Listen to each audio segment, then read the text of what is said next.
todos.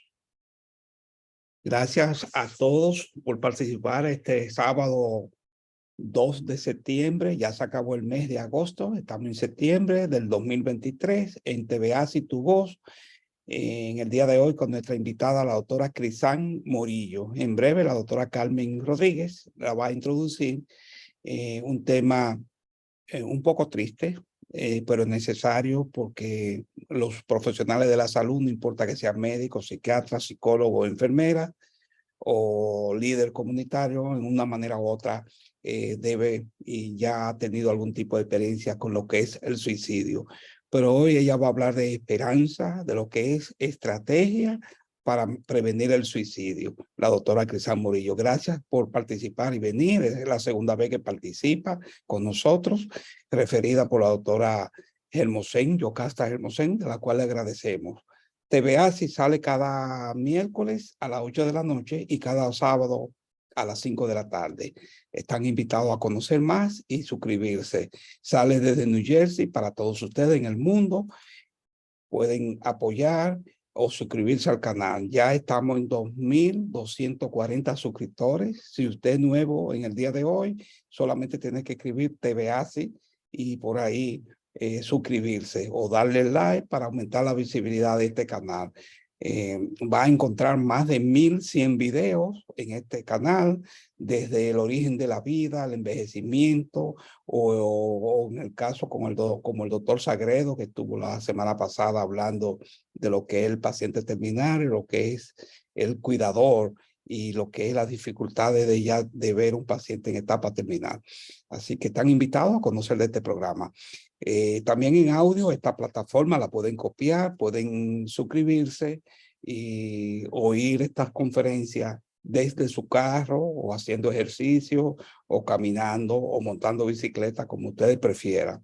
Pueden levantar su mano y participar. Este es el consejo directivo de nuestra asociación, pero más que el consejo directivo, sus fundadores, que hace 35 años tuvieron la idea de establecer esta institución, el doctor Elisel Guzmán, cardiólogo, el doctor Bautista, que es gastroenterólogo, formado en el Hospital Bronce Lébano. Ahí estuvo también el doctor Williams, que ahora está en Virginia, neurólogo, y los demás, como Carmen, Raiza, Cristian, Leonor, Rosa Lora o el doctor Davis, nos ayudan de esta manera. Así que le agradecemos a ellos, sobre todo a la doctora Frances Robles, por su apoyo, que fue la primera mujer presidente de esta asociación.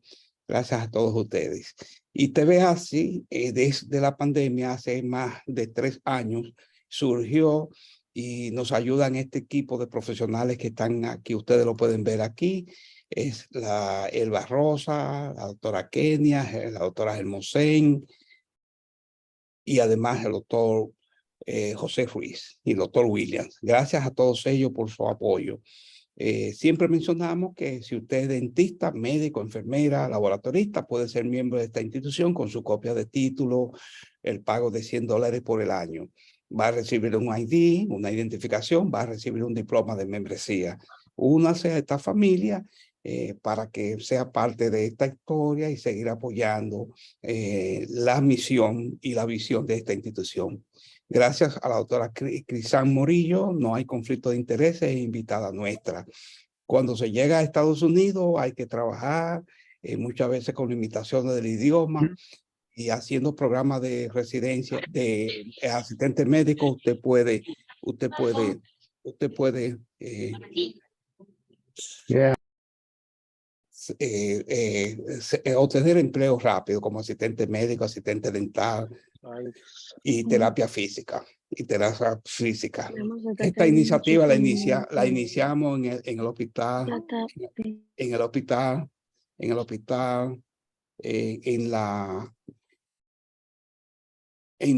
el desfile y festival dominicano de Elizabeth. Estamos solicitando un nuevo recinto de la UAS en New York. Parece sencillo, quizá para ustedes es sencillo, pero la UAS tiene una presencia de más de 35 o quizás 40 años en Estados Unidos, en New York, con una oficina. y nunca ha dado el paso de establecer un recinto. Nosotros le estamos pidiendo al superior gobierno del presidente, el doctor Luis Abinader Corona, al igual que a los líderes, a las instituciones nuestras de Estados Unidos, que apoyen esta iniciativa para establecer un recinto. Ya esto va a beneficiar a los colombianos, a los peruanos, porque la UAS ya ha hecho maestría, programas de diplomado, que hoy esos profesionales están ejerciendo su carrera aquí en Estados Unidos, pero con un recinto la cosa va a cambiar. Finalizo ya diciendo que vamos a estar en esta Feria de la Salud el sábado 9 de septiembre en Rowe. Están invitados todos a participar. Doy paso a nuestra invitada en el día de hoy, la doctora Crisán Morillo, que es un médico, es una doctora especialista en medicina comunitaria, graduada de la Universidad Pontificia Católica Madre y Maestra. Además, ella tiene experiencia y tiene entrenamiento como terapista de salud. Y en el día de hoy ella va a hablar un poco sobre lo que es la prevención del suicidio. Doctora Crisán, adelante. Muchas gracias. Pues decía usted, doctor, mi segunda vez aquí como conferencista, pero realmente participo con frecuencia de los diferentes temas que presentan. O si no, cuando veo que el tema me encanta, lo busco por YouTube, no pude conectarme a tiempo. Entonces, el tema, como usted decía, un tema que por lo general no nos gusta hablar porque todo lo que involucra la muerte le tenemos como un miedo tremendo a tener que hablar de este tipo de cosas, pero esta vez vamos a hablar de la esperanza, de qué podemos hacer para evitar llegar a haber consumado un suicidio. Este tema lo elegimos porque este mes de septiembre está dedicado a la prevención del suicidio como una campaña de la Organización Mundial de la Salud y específicamente el día 10 se conmemora el Día Mundial de la Prevención contra el Suicidio. Es un problema definitivamente de salud mental. Confírmenme por favor si están viendo la presentación. Sí, se ve muy bien, excelente. Es un tema de salud mental. Todos sabemos que sobre todo después del COVID se ha preponderado este tema porque pudimos ver un aumento en trastornos que tienen que ver con la salud mental. Decir que, déjame ver si, sí, decir adelante. que el suicidio es el acto deliberado de quitarse la vida. La diferencia entre intento de suicidio y suicidio es precisamente que cuando se habla de intento es un acto de intención fallida o de intención frustrada de quitarse la vida. Ya cuando el hecho se consuma, pues se cataloga específicamente como suicidio. Y ahorita vamos a ver la importancia de decir esas dos definiciones. Esta situación no solamente afecta a la persona que lo comete, sino que afecta en gran manera al individuo, a su familia, incluso su entorno y su comunidad, escuela, trabajo y sociedad en general. Puedo decir como terapeuta que uno de los casos más difíciles, una de las situaciones más incómodas de tratar, o sea, más complejas de tratar, son los casos de duelo por suicidio, porque se maneja mucha culpa, mucho el yo debí hacer, no pude hacer, dice, me dieron señales, no me dieron señales, y no hubo ni siquiera un accidente, no hubo una enfermedad crónica, sino que fue la frustración de una decisión de una persona que en ese momento no se encontraba completamente en salud, mentalmente hablando. Hablar rapidito de lo que son los datos estadísticos. La estadística es sumamente importante porque la estadística nos ayuda a enfocarnos en los problemas específicos, cómo va el aumento y poder hacer medidas preventivas. 700,000 personas al año mueren a causa del suicidio. Es la cuarta causa entre esta edad, es importante que lo noten, entre 15 y 29 años. O sea, es algo que mayormente afecta a la población joven, población productiva, y decir que es la tercera causa en niñas entre 15 y 19 años. También es importante decir, aunque no traje este dato, que en relación hombre y mujer, aunque se puede ver con mayor frecuencia que el sexo femenino lo intenta más, se llega a consumar más por el tipo de método que utilizan con el sexo masculino. En estos últimos 20 años ha habido un aumento en las Américas de un 30% en los casos de suicidio, y 3 millones de los jóvenes latinos en Estados Unidos entre 2 y 17 años ha dicho que ha pensado seriamente en el suicidio. Los métodos más utilizados son 4. Los 4 principales métodos son armas de fuego como número 1. La mayoría, el más de 50% de los casos reportados por CDC, por la Organización Mundial de la Salud y por la OPS son por armas de fuego. Otros métodos que están dentro de las principales causas: asfixia en todas sus vertientes, intoxicación por droga y alcohol, y intoxicación por pesticida, venenos y otros métodos químicos. 1 de cada 5 personas que consumaron el suicidio habían expresado su intención de hacerlo. Y estos datos, aunque hay estadísticas anuales, se hace un informe informalmente, se saca un informe en un periodo de 5 años por la Organización Panamericana de la Salud, que el último informe se hizo desde el 2015 al 2019, por lo tanto estamos ya en el próximo periodo para que salga este informe en el 2024. El lema de este año para la campaña de la prevención del suicidio es crear esperanza a través de la acción, y de eso venimos a hablar el día de hoy, de esperanza. Y para este lema lo que se intenta concientizar es que es necesario, para poder tener un cambio real en los datos estadísticos que tienen que ver con el suicidio, que se involucre no solamente el personal de salud mental, sino que se involucre la sociedad, la familia, el Estado en sus diferentes países. O sea, es un trabajo colectivo donde hay multifactorial, multisectorial, que debe de participar para poder ver un cambio real en este aumento.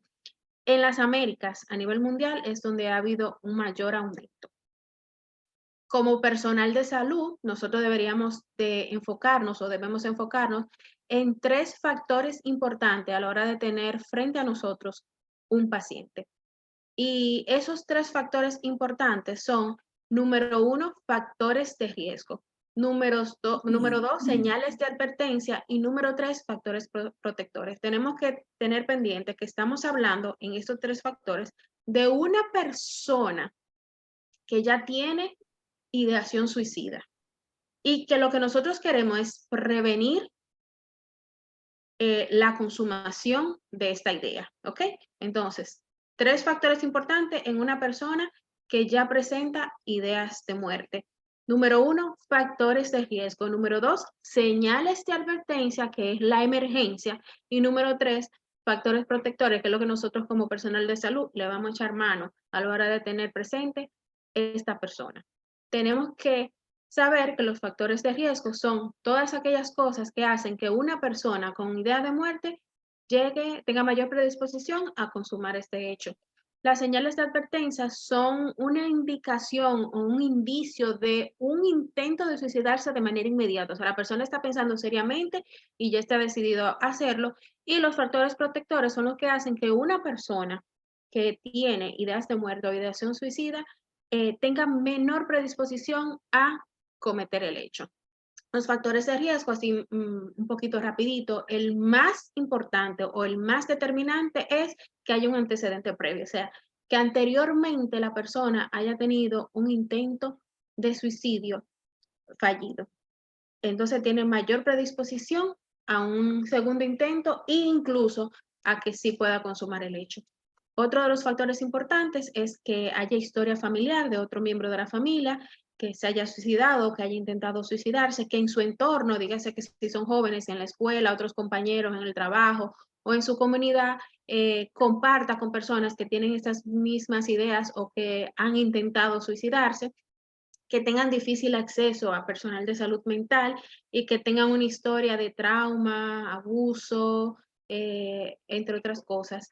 traumas, por ejemplo, situaciones de la infancia, abuso sexual, entre otras cosas. Uno de los factores de riesgo que a veces no tomamos en cuenta son personas que están pasando por situaciones agudas de pérdidas, duelos o sucesos inmediatos en el momento. Por ejemplo, una pérdida económica, un fracaso académico, una relación de pareja rota o una pérdida importante de un ser querido. Eso, junto con tener acceso fácil a medios letales como armas de fuego, objeto cortante, productos químicos, es una bomba de tiempo y un gran factor de riesgo para que una persona con idea suicida pues lo cometa. Hablando de los procesos y los sucesos o pérdidas que son agudos, esto es muy importante a tomar en cuenta porque eh, es un momento como que la persona eh, tiene el impulso, ¿ok? Tiene el impulso y, y no piensa nada más que esta es la salida. Y por eso es muy importante vamos a hablar más adelante de lo que son los factores protectores. Porque imagínense, vamos a hablar ahora como adultos, que veamos un joven que no tenga tanto terror a decirle a sus padres que quemó una materia, que quemó un módulo o un semestre en la universidad o en la escuela, que prefiera que su salida más fácil, ese momento de terror y de pánico, sea terminar con su vida. O sea, hay muchas cosas que trabajar para prevenir lo que es el suicidio, que va desde la familia, las instituciones, la comunidad en sí. Otros factores importantes son las enfermedades crónicas, sobre todo las que involucran dolor crónico, y los trastornos mentales, dígase depresión, enfermedades como dependencia, abuso y otras sustancias, y la bipolaridad. Un asunto importante es que a partir del COVID-19, y seguimos hablando de COVID, estamos el post-COVID, hablando de COVID, esta fue una de las causas que más aumentaron los trastornos mentales, los suicidios por trastornos mentales. ¿Y por qué? ¿Por qué aumentaron? Número uno, las personas se vieron obligadas a aislarse. Número dos, se tuvieron que separar de su red de apoyo, dígase amigos, familiares, grupos, por ejemplo, de la iglesia o grupos sociales, por lo tanto, de actividades también recreativas y deportivas, tuvieron menos acceso al personal de salud porque todo se concentró en ese momento, en la pandemia, en manejar y el manejo y el tratamiento del COVID, y porque además de esto tuvieron pérdidas traumáticas de personas importantes que murieron a causa de esta enfermedad. Además, al estar aislados, al estar trancados, los factores estresantes en el hogar, las cosas como los problemas de matrimonio, los problemas parentales, hijos, padres, entraron en crisis, los factores fueron más estresantes porque estaban confinados y por lo tanto eso hizo que aumentaran los trastornos de la salud mental.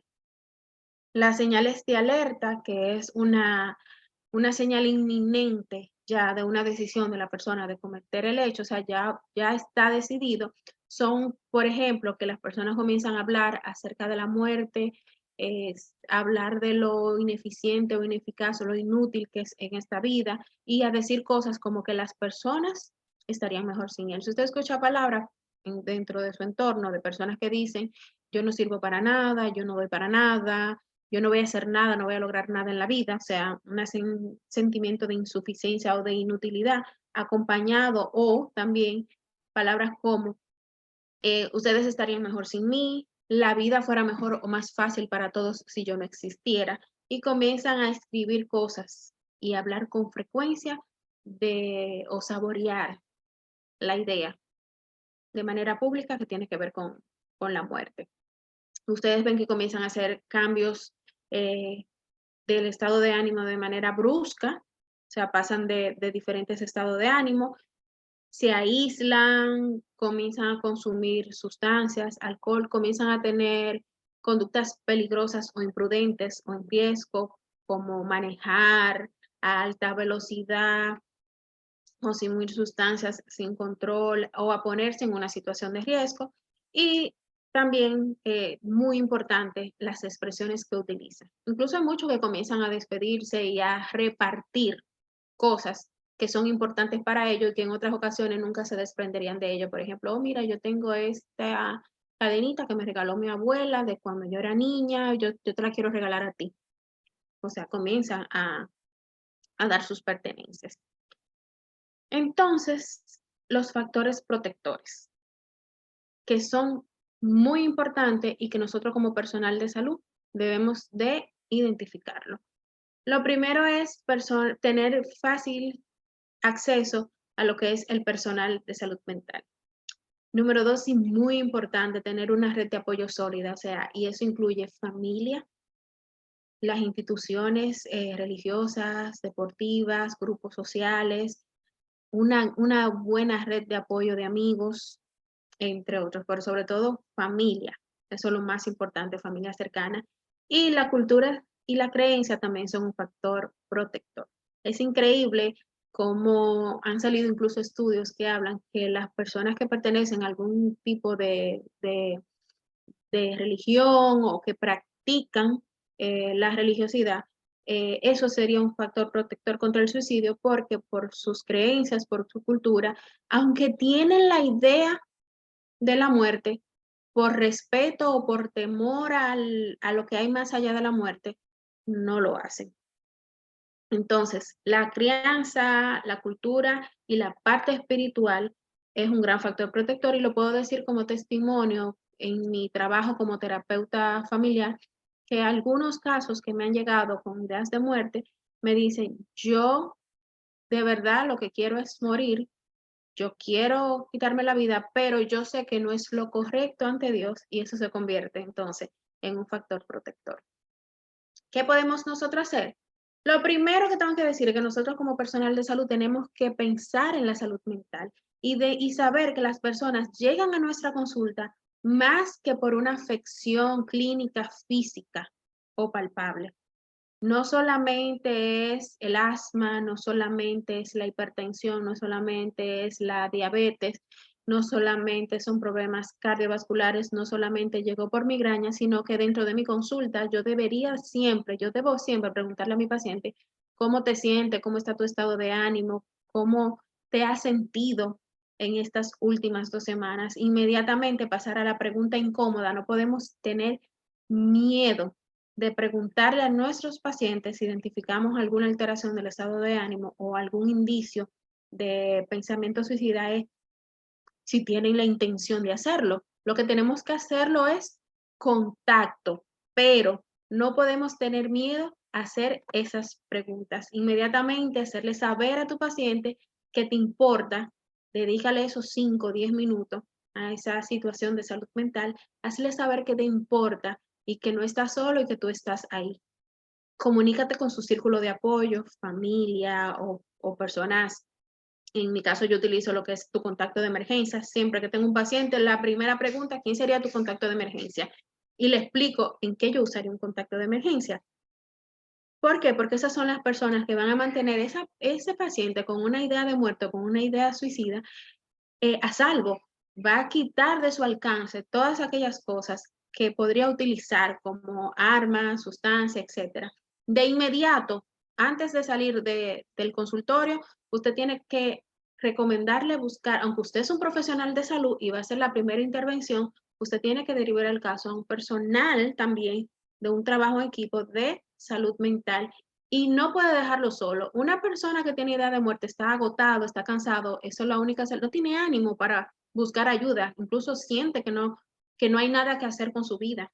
Porque lo que pasa con una persona que tiene ideas de muerte no es que quiere morir, es que no ve otra salida, se siente atrapado y esa es la solución más fácil para dejar de sufrir. Por lo tanto, inmediatamente busca un proveedor, facilítele el proceso y acompáñelo y ayúdelo a que tenga ese, ese acceso a ese personal. Por supuesto que es posible prevenir el suicidio. Hay muchas cosas que son a nivel institucional y a nivel comunitario y a nivel del personal de salud. Se deben de promover lo que son las actitudes positivas de nuestros jóvenes hay otras cosas como restringir el acceso a lo que son armas y productos químicos y que se desarrollen políticas de salud mental, tener ciertas restricciones con los que son consumo de sustancias como alcohol o sustancias psicoactivas, promover también el uso adecuado, respetuoso de los medios de comunicación.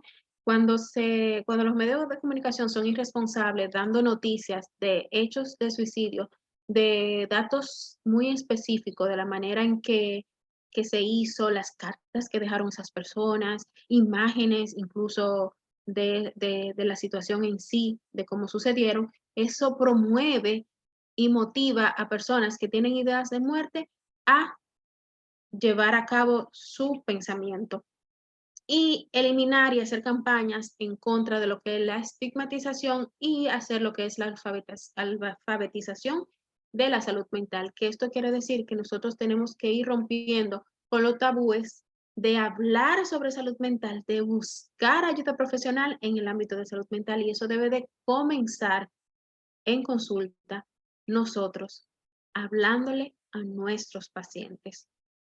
Siempre que una persona llegue a su consultorio, piense en su salud mental. Haga preguntas directas, identifique esos 3 factores, factores de riesgo, factores de alerta, que esos son una emergencia, o sea, eso es una emergencia, un factor de alerta.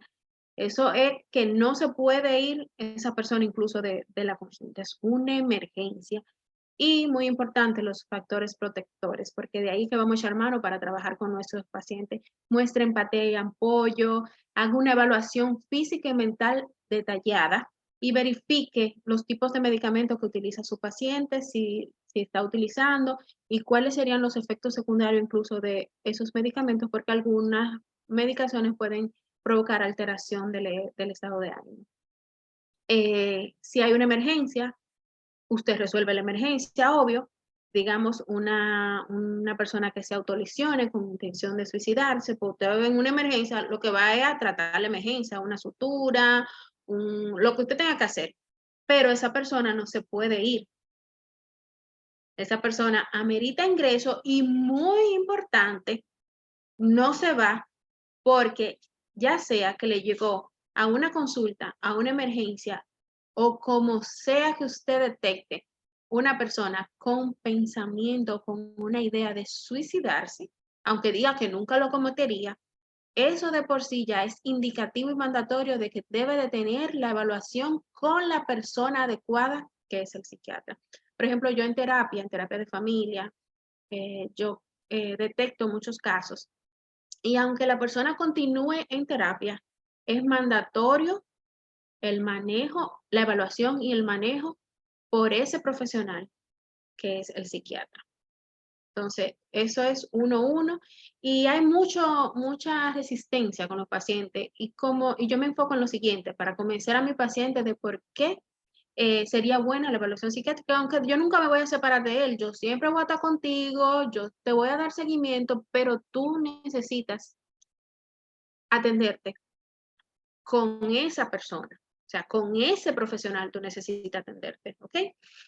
Entonces, yo le digo, yo me enfoco, no es en lo que la persona no quiere, sino en lo que la persona quiere, ¿ok?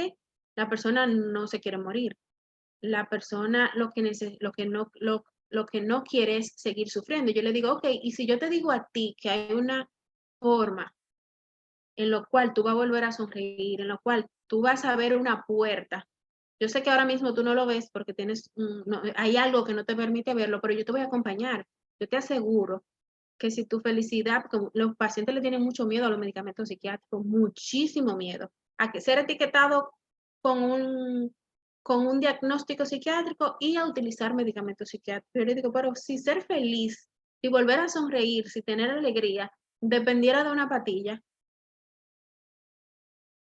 yo me comprara la farmacia, ¿ves? Entonces, cuando ellos ven la esperanza de poder salir de ese sufrimiento con otra alternativa, que no es la muerte, inmediatamente ellos se digo, ok, yo lo voy a tratar, ok, yo lo voy a hacer. Lo importante es tú saber poder empatizar y tener una buena relación con tu paciente, que tu paciente se sienta cómodo contigo, confíe en ti y tú lo acompañes durante el proceso. Los posibles abordajes con una persona con ideas suicidas es 1.1, la evaluación psiquiátrica. Número 2, se acompaña con terapia. Número 3, abordaje medicamentoso, que cualquier médico de atención primaria puede dar el manejo inicial, que ya sea con antidepresivo, ansiolítico, antipsicótico, dependiendo de lo que usted evalúe, porque tiene que hacer una evaluación, pero es un manejo inicial, pero ya usted hizo el referimiento, o sea, usted tiene el conocimiento para hacer ese manejo inicial, pero debe de tener la evaluación con el especialista en psiquiatría. Tratar otros factores que son factores de riesgo, como por ejemplo tratar adicciones, involucrar, nosotros los médicos familiares, en todo involucramos a la familia, y en esto es esencial, porque se necesita el respaldo de ese círculo o esa red de apoyo sólida. Se educa a la familia y se educa al paciente de lo que siente, cómo se siente, cómo reaccionar ante uno de los factores de alerta, porque por lo general no están cegados, no piensan. O sea, uno como terapeuta le da muchas técnicas para que ellos como que reaccionen, o cosas que deberían de hacer antes de consumar el hecho. Y definitivamente un estilo de vida saludable repercute en una mejor salud mental. Por ejemplo, mis pacientes todos llevan como indicación realizar actividad física. No hay de que ir al gimnasio y levantar 60 libras, 80 libras, 100 libras, no. Caminar, trotar, montar bicicleta,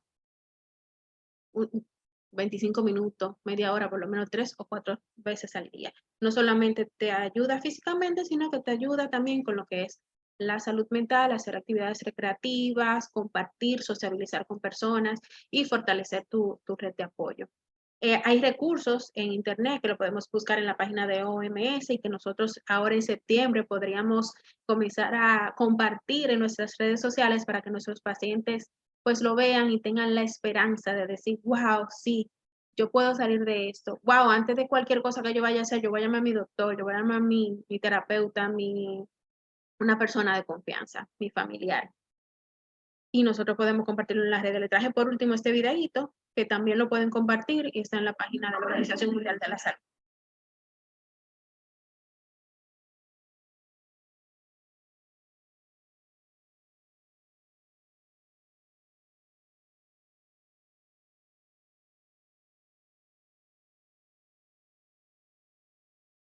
No tiene sonido, profesora, doctora. Ok. De todos modos, voy a decir algo en lo que están viendo porque tiene letras. Ustedes podemos capacitarnos más profundamente en el abordaje y el manejo de pacientes que tienen problemas con la salud mental, que tienen depresión, que se autolesionan, y eso es más común de lo que ustedes se pueden imaginar, la autolesión, sobre todo en jóvenes y adolescentes, mayormente del sexo femenino. Y ustedes se pueden capacitar y hacer talleres y cursos y certificarse a través de la Organización Panamericana de la Salud. Usted se inscribe, es totalmente gratis, hay muchos cursos gratis y que te dan herramientas para poder tratar y hacer un abordaje multidisciplinario o un abordaje inicial de muchísimos temas que tienen que ver con la salud mental, porque vivir siempre, siempre va a ser la mejor opción. Todo tiene solución, lo único que no va a tener solución es esa decisión fatal y fatídica, que no es la correcta, que es con acabar de tu vida. Lo importante es buscar ayuda, lo importante como personal de salud es siempre pensar en eso, y está en nuestras manos brindarle esperanza a nuestros pacientes. Eso es todo, muchas gracias. ¿Tienen alguna pregunta? Muchas gracias, profesora, doctora Crisán Murillo. Muy interesante y bien concisa su presentación. Yo sé que hay muchas preguntas, hay muchos comentarios, porque han entrado bastantes profesionales del área de la salud mental y profesionales que su vida ha sido tocada por el suicidio. Yo quisiera que abriera su micrófono el doctor Bautista, que está en la Florida. Déjeme darle permiso ahí que pueda abrirlo, que tiene un comentario, una pregunta. Doctor Fico Bautista Mena. Sí, intente ahí. Por aquí andamos, por aquí Así es. andamos. Sí, bienvenido, doctor. No, No sé si Doctor sale Bautista es uno de los fundadores de nuestra institución, como siempre lo mencionamos, y el agradecimiento siempre es permanente. Bautista, gracias. Sí, no sé si se ve mi esbelta imagen en la cámara. Se ve bien elegante como siempre. Adelante.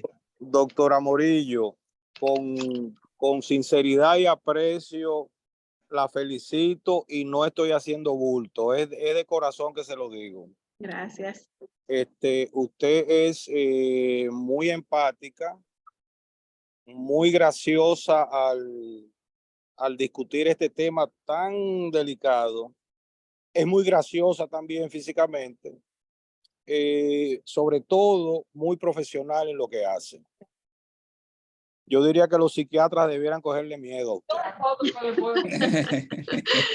No. Si los psiquiatras son un gran apoyo en esto, porque claro, de verdad es un manejo multidisciplinario. Ya. Yo pienso que yo voy a ser el primer médico paciente que le va a decir a usted en público lo que nunca jamás le volverán a repetir. A ver. Yo fui suicida por aproximadamente 3 meses.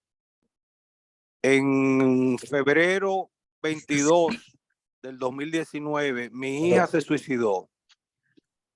Era el corazón de papá. Era la que más me parecía a mí. Tenía 4 niños. Era una chica completamente exitosa.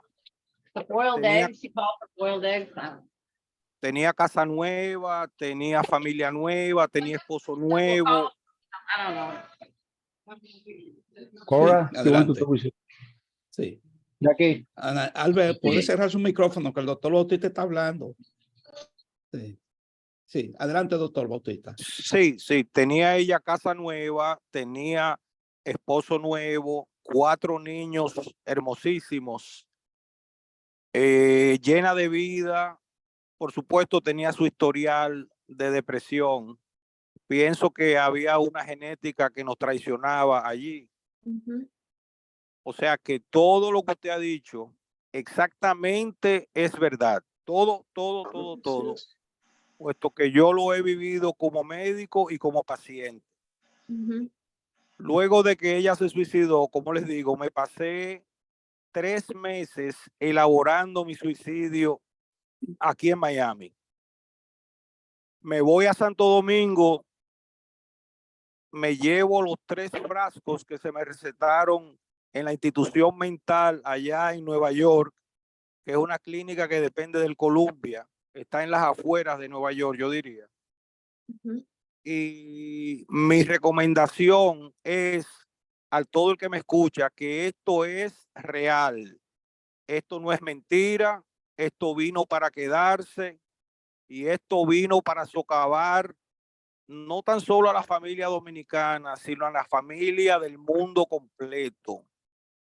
El problema mayor yo lo veo en el seno mismo familiar y de que hemos perdido la fe en Dios. Ahí es donde yo radico esos 2 problemas. Soluciones hay muchas, pero desde el punto de vista práctico, esto hay que hablarlo con los hijos, hay que sentarse en la mesa a comer juntos, hay que doblar rodillas juntos, porque a mí lo único que me sacó del hoyo, que lo vi ahí mismo, o sea, yo me pasé 30 días uno atrás de otro, pensando que este es el día que me voy a dar esos 3 frascos que me recetaron los psiquiatras. La solución yo la veo en, como dice la doctora Morillo, hay que hablar estas cosas con el profesional de la salud.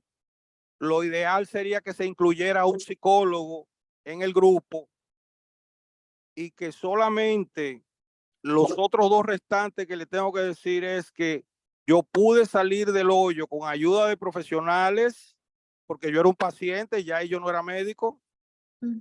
Ayuda de profesionales, con la ayuda de Dios y con el paso del tiempo. Gracias por escucharme. Gracias, doctor Gracias, Bautista. doctor, por compartir su testimonio. Claro. Sí, sí, están levantando, gracias, doctor Bautista. Doctor Rubén Vázquez está levantando la mano. ¿Puede abrir su micrófono ahí? Rubén, adelante. Sí. Saludos. Saludos, Rubén. Saludos, presidente. Sí, muy bien.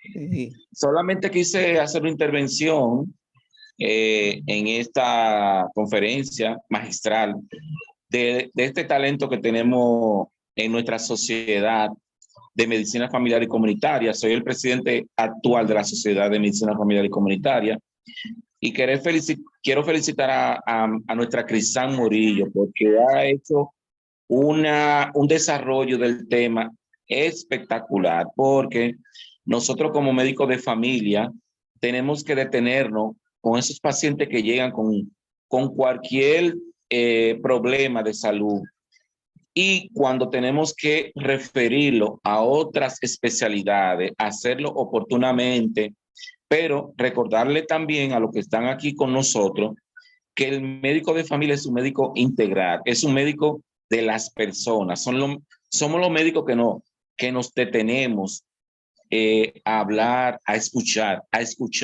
que es importante que esto quede entre todos nosotros, a escuchar a los pacientes, porque hay pacientes que van con un problema que ellos dicen que es de salud, y solamente con el médico detenerse y Rubén, se le fue el sonido. Se le fue el... ¿Aló? ¿Me escuchan? Sí, ahora sí, sí, ahora sí.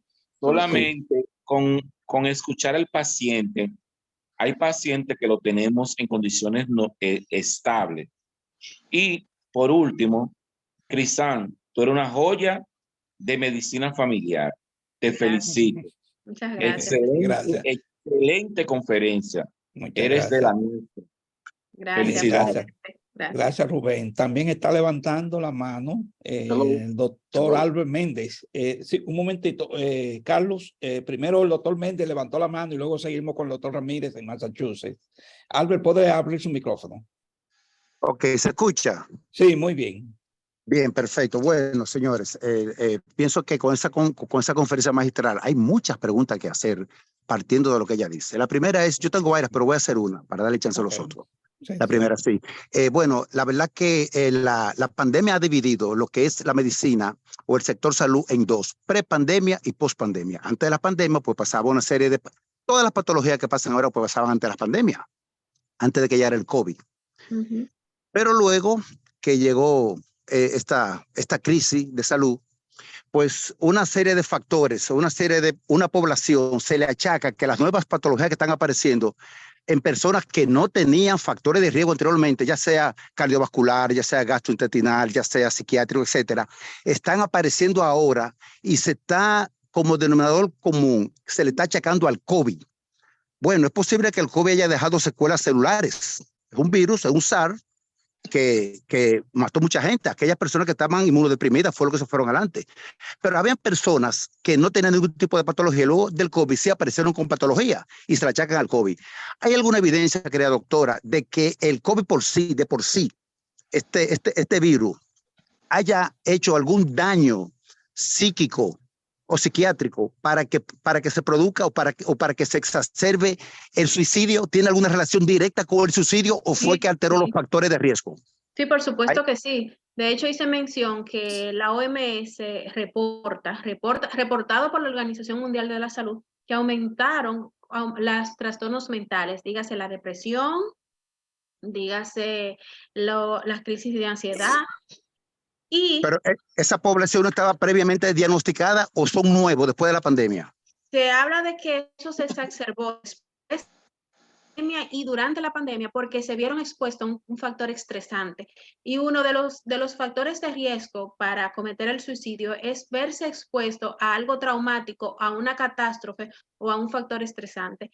Dentro de lo que fue la pandemia por el COVID-19, no solamente el temor y el miedo a la muerte y ver morir muchas personas fue algo traumático, sino también que las medidas que se tomaron hacían que las personas generaran o desarrollaran más fácilmente, aún los que no tenían factores de riesgo para presentar trastornos mentales, que lo desarrollaran por el aislamiento, porque imagínese una persona cuando lo ingresan en cuidados intensivos, por el simple hecho de estar en cuidados intensivos, aún estando sedado, es un factor de estrés que le puede provocar sangrado gastrointestinales. Claro.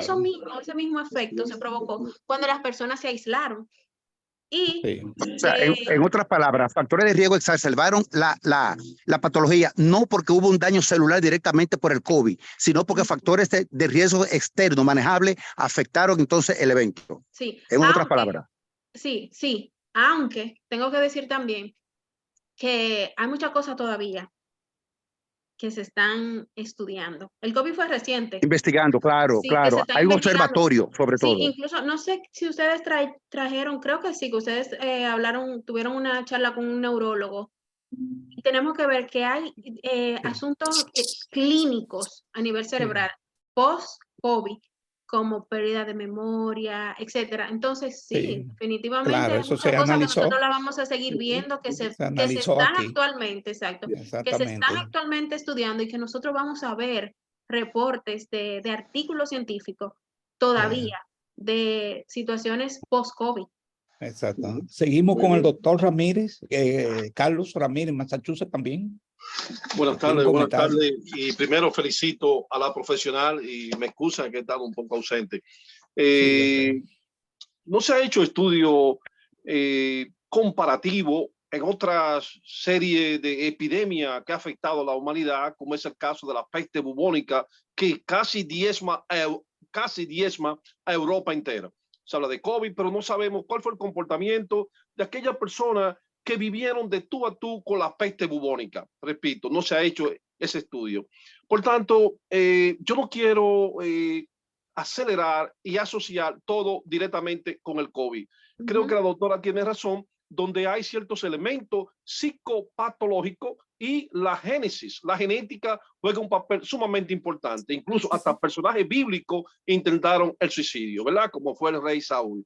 Pero donde yo quiero hacer énfasis es que cuando usted habla, por favor, de una niña de 7, 8 años, intenta suicidarse, ¿cuál es el elemento psicocultural que afecta a la niña? ¿Es un evento social? ¿Esa es la moda? ¿Esa es la música? ¿Hay un protagonista en su vida, la cual, supongamos, por ejemplo, un protagonista de la literatura, Henry Potter, por ejemplo, que afecta a la niña, se identifica con ese tipo de personaje, etcétera, etcétera? Ahora bien, el adulto tiene otros eventos psicopatológicos cuya génesis es totalmente diferente, ya que un adulto, y ahí es donde quiero hacer el énfasis, un adulto es estoico cuando se suicida, me voy a suicidar, es estoico, toma esa decisión, aunque Séneca, que es el padre del estoicismo, nunca se suicidó, ¿verdad? Aunque sí Nerón obliga a Séneca, ¿verdad? A que se corte la vena. Pero donde yo quiero traer aclaración es que el evento psicopatológico que afecta al niño y afecta al adulto son dos eventos totalmente distintos. Un adulto puede tener la génesis, que el abuelo, la abuela, tío, qué sé yo, intentaron además el patrón psicocultural familiar. ¿Es una familia que escucha música clásica o es una familia que escucha música con un tono de sonido altísimo? Hay mucha bebida, hay mucho alcohol, hay mucha droga, hay muchos divorcios. Esa familia tiene un evento ya de por sí que predispone a los que son descendientes de esos genes a tener un patrón. Ahora bien, si una niña, me dicen a mí, bueno, doctora, mire, la niña de 7, 8 años se suicidó, pero ¿qué evento en la vida pudo haber tenido esa niña que no haya sido una violación? Punto. Es el evento más catastrófico en la que el niño se ve burlado de un adulto, de quien sea, y el niño toma como protección psicológica, es una protección psicológica, la vida. ¿Para qué la quiero? Si ese tío o el papá o quien sea ha abusado del evento de confianza del niño. Entonces, en conclusión, yo creo que son patrones psicopatológicos que inciden de manera distinta. Otra cosa que quiero hacer, otro aporte es que no se ha hablado del suicidio que es asistido. ¿Cuál es el evento que diferencia a un suicidio asistido de aquel individuo estoico que nada, me quito la vida y ya, porque un divorcio, lo que sea, y ya eso es lo que tengo que hacer? Es un individuo, entonces, ¿qué está pasando en esa mente? Pero ¿qué está pasando en la mente en aquel individuo que dice, ya, doctor, yo quiero firmar que esto es ya? Y se hacen reuniones, pero el individuo ya dice que no quiere seguir viviendo. Desconécteme del ventilador. No quiero esto, no quiero lo otro. Renuncia a todo tipo de medicamentos. Entonces, ahí es donde yo quiero, por favor, que usted intervenga, doctora. Y la felicito. Muchas gracias. La diferencia con la eutanasia y lo que es el suicidio es que, por ejemplo, el suicidio es un trastorno de la salud mental, ¿ok? Mientras que la eutanasia, definitivamente hay un proceso que se agota en los lugares donde esto es permitido. Hay un proceso médico legal que se agota para llevar a cabo una decisión en una persona que sabe que su vida va a terminar y que simplemente quiere hacerlo de una manera que ellos consideran respetuosa, humana. Esa es la diferencia, en que en el suicidio no hay un proceso, o sea, no es de que, mira, yo tengo un motivo por el cual yo quiero que si ya yo me voy a morir de esta enfermedad inevitable, pues yo quiero hacerlo de una manera que humanamente yo me sienta conforme, respetuosa, en los lugares donde esto es permitido. O sea, hay personal de salud involucrado, hay un proceso legal involucrado y se agotan pasos. Es la diferencia con lo que es una persona suicida, que ya es una enfermedad, o sea, es una patología. Claro, claro. Albert Méndez, el doctor Méndez, de nuevo, está levantando la mano. Adelante, Albert. Puede abrir su micrófono. Ok, sí, bueno, ya describimos cuando una persona, sí, ya describimos cuando una persona demuestra signo de alarma con ideas de suicidio, ya sean factores extrínsecos o que tiene algún antecedente familiar de que se pueda suicidar. Esa persona, me imagino que una vez se demuestran los signos de alarma, puede entrar a un protocolo de atención y de prevención de la muerte. Ahora, doctora, ¿hay algún estudio que muestre la incidencia para aquellas personas que se han suicidado, que nunca han mostrado un signo de alarma, sino que sencillamente personas que se suicidaron y cuando se investiga, no, esa persona nunca tuvo ninguna intención de suicidarse, no tenía problemas económicos, ningún tipo de frustración, pero se suicidó?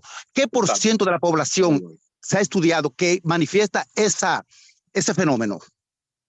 Bueno, lo que dice la Organización Mundial de la Salud, específicamente en esos casos, es que cuando hay suicidio en un gran por ciento, no le tengo el dato exacto, en un gran por ciento de la población había un trastorno de salud mental no diagnosticado. O sea, no es que no había un factor de riesgo, es que no se había diagnosticado ese factor de riesgo. Es lo que reporta la Organización Mundial de la Salud y es importante. Sí, pero aún cuando se hace un... Sí. Es importante por eso que nosotros... Aún cuando se hace un experticio a los familiares. Sí, perdón. Que aún se le hace un experticio a los familiares, investigando la causa de muerte, investigando otros factores, si fue que lo mataron o algo, se determina de que no, de que se suicidó, pero no mostró ningún signo, ni siquiera familiar, ni comunitario, ni individual, nada, aparte del diagnóstico médico, nada de eso, para que esa persona se suicidara. O sea, que deja una confusión, deja una nebulosa. ¿Hay alguna población en ese rango? No, solamente se reporta eso, que hay muchos casos que no fueron diagnosticados nunca de manera oportuna y que cuando se hace la investigación y se hace el abordaje social y familiar, se maneja un probable caso de salud mental no diagnosticado. Ok, muy bien. Gracias, doctor Méndez, por su participación. O sea, que se queda la duda todavía, se queda la duda, la probabilidad de la duda. Hay duda todavía en ese sector. Muchas gracias. Sí, gracias, Albert. Doctora, quiero hacer un aporte o un comentario. Usted hablaba de la prensa, de los medios de comunicación. Me gustaría saber si usted tiene alguna experiencia en la República Dominicana con los puentes. Tirarse, suicidarse desde un puente. Traigo esto como dato personal, que en el año 2014, mi hijo, que estaba en el segundo teórico de la high school, hubo un compañero de estudio que tuvo una discusión con su novia y se fue a un puente nuevo que se había construido en New Jersey, en el área donde yo vivo, un puente todo nuevo, y se lanzó desde el puente y murió. Desde ese puente se han lanzado alrededor de 80 personas y ahora ha bajado ese índice. ¿Ustedes contemplan eso en la medicina comunitaria, tomar en cuenta con los medios de comunicación, de hacer una prevención con esos Sí, puentes por supuesto bonitos? que sí. Los médicos familiares tenemos la particularidad de que nosotros abordamos directamente en la familia. Nosotros hacemos un análisis de situación de salud en la comunidad que no compete, ¿verdad? Cierta cantidad de familias que no compete. Nosotros detectamos esos factores de riesgo y dentro de esos factores de riesgo, aunque yo no le tengo un dato nacional, sí cada médico en su población asignada puede determinar cuáles son, porque a nivel mundial, esos son los 4 métodos más comunes: armas, sustancias químicas. Ahora, cada país tiene una situación muy propia y por lo tanto, parte de lo que son ese tipo de formas de suicidio son muy comunes, no solamente de puentes, sino también, por ejemplo, al mar Caribe. Hay muchos casos que se reportan de personas que se lanzan con su vehículo o que se lanzan en el mar, que se lanzan de puentes también. Pero lo curioso de todo esto es, y aquí es que es lo importante y lo que tiene que ver con los medios de comunicación, lo importante de todo esto es nosotros mirar que cuando, por ejemplo, en nuestro país, República Dominicana, vemos que se reporta un caso, vamos a decirlo así, por ejemplo, de un joven que terminó con la novia y que es uno de los factores, causas traumáticas agudas, y se tira por un puente, tú puedes ver cómo hay una cadena de sucesos repetitivos, o sea, donde mandan imágenes porque no hay control de imágenes, o sea, mucho menos con esto de las redes sociales, donde se habla mucho, se sazona mucho el caso, se presentan que si dejó una carta, se lee, se presentan todas las informaciones crudamente, y tú puedes ver cómo en esos próximos meses, semanas o días tienden a suceder casos similares. Y por eso la importancia de lo que es el abordaje con los medios de comunicación para dar un reporte respetuoso y cuidadoso. Sí. El Bueno, doctor hace referencia incluso de niños, o sea, hay niños que realmente son conductas repetitivas, no porque ellos realmente estén pasando una crisis como tal. claro. Doctora Crisán Murillo, muchísimas gracias por su participación en el día de hoy. Yo sé que hizo un sacrificio. Hoy entraron muchos profesionales que son de Moca, su pueblo. Yo sé que usted hoy ha hecho un sacrificio porque se encuentra en Estados Unidos en participar en el día de hoy. Le agradecemos su participación y esperamos verla ya analizando este tema desde otro punto de vista, que sería interesante conocerlo. Gracias. Gracias a ustedes y a todos ustedes. Buenas tardes.